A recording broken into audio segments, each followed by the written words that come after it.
This is a very big function. Wewe si wapo? Alafu ukiangalia pande hii, unaona the people's deputy president yuko hapa. Unamwona hapa? Na unaona the people's vice president yuko hapa. Kwani sasa, yani function iko na viongozi wawili wa hiyo level. Unaona kama ni function kidogo?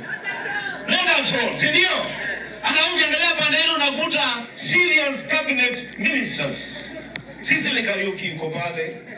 Kipula Mgira, we remember you when you were Minister for Agriculture. You did well. You did very well. Commander, Minister Sports. Bwana Matiang'i, Minister Interior. Eugene Wamalwa, Minister of Defense. Our own lady, Martha Karua, Minister for Justice.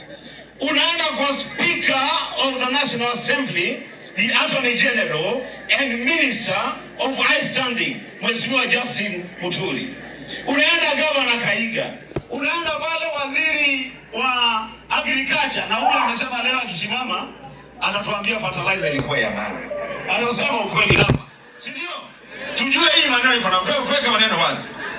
Mimi nataka niseme maneno mawili kwa William Ruto. Mwanzo, William Ruto, stop thinking that you can lecture us on what we want to do. Wewe fanya maneno yako vile unataka kufanya maneno yako. Wachana na sisi tujipange. Wewe jipange kutoka kwa State House, sisi tunajipanga kuingia State House. Sawa sawa? Kuambia jao kikutana ukabila. When William Ruto, you used to come to Mount Kenya region before the 2022 elections. Wakati ulikuwa unakaa hapa kila siku. Kwanza ulikuwa unaanza kuongea hata Kikuyu.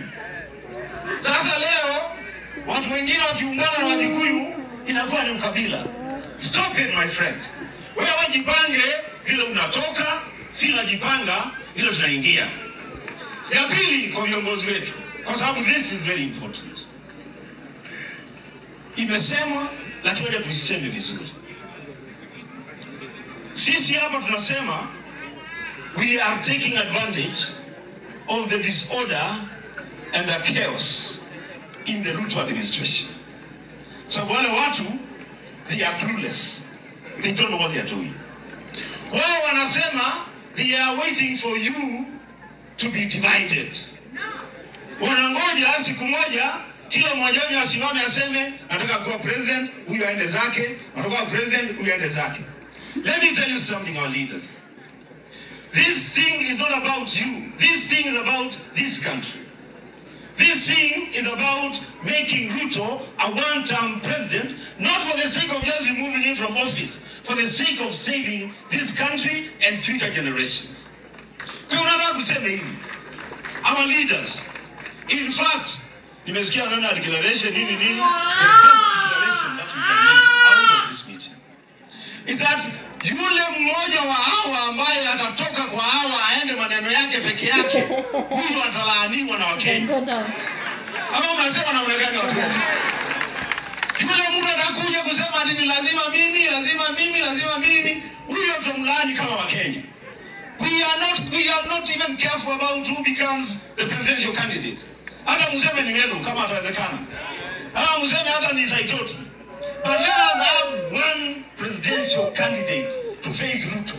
Na msinanganya mwambie ati mseme mapema mtaingilia. Si leo sisi tunajua presidential candidate wa UDA ni nani? Tunamjua? Ni nani? Kasongo. Si Kasongo. Sasa kuna shida gani sisi ukisema tunajua who our presidential candidate is in good time? So tujipange vizuri. Nikienda kumaliza watu wetu, mimi kuna wimbo nataka muimbe, mmesema jamaa yuko wapi sasa hivi? Yuko Nyanza, si ndio? Tunaweza kuberusha sauti ifike huko kidogo, tumwambie yote yawezekana bila Ruto. Tunaweza hiyo maneno? Tunaweza? Unaweza? Yote yawezekana bila Ruto. Yote yawezekana bila Ruto. Yote yawezekana bila Ruto. Yote yawezekana God bless you so much. Asante sana. Iko chama mingi tumeungana naye ndio Kasongo